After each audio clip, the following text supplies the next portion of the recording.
Tired of sending bulky links? I'm going to show you how to download any Behance project as a PDF in seconds. First, navigate to the Behance project you wish to save as a PDF. Make sure you are on the project page.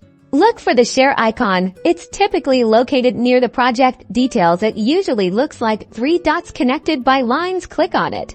It's usually located on the left, below the Appreciate This button and the project's View and Appreciation Statistics. A menu will pop up. Look for the option that says Download PDF.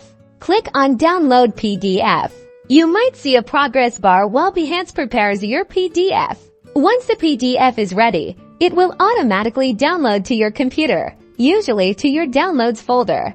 Now you have a beautifully formatted PDF version of your Behance project. You can easily share, print, or archive it.